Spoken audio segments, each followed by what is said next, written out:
Diyos?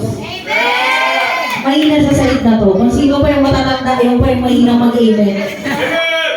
Handa na ba kayong makinig sa salita ng Diyos?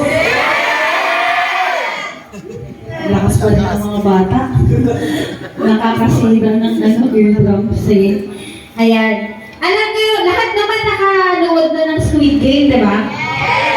Sino pa hindi nakanood ng Squid Game? Kahit isa, hindi niyo pa napanood?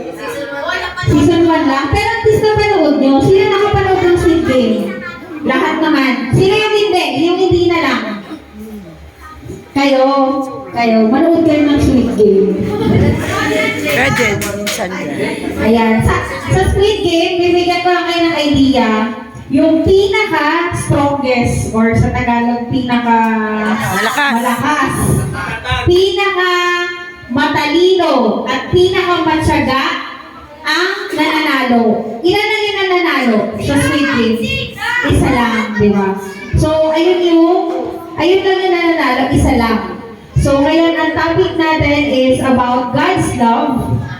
And ito yung something na hindi natin to ini-earn. So, hindi natin to deserve. Pero, binigay ng Panginoon na walang kapalit. So, before that, so let us pray muna. So, tayo. Okay.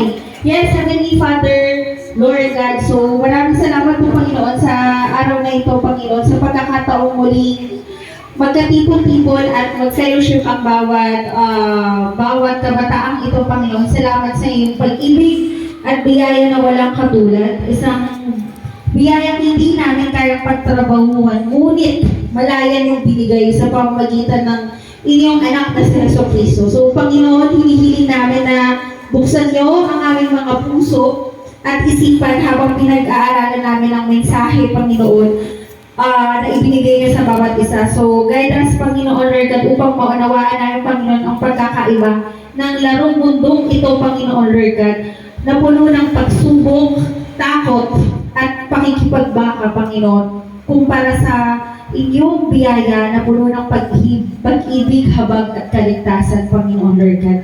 Maraming salamat po, Panginoon, Lord God, itinataas namin, Panginoon, ang lahat ng papuris, tangi sa iyo lamang, aming Ama. In Jesus' name we pray.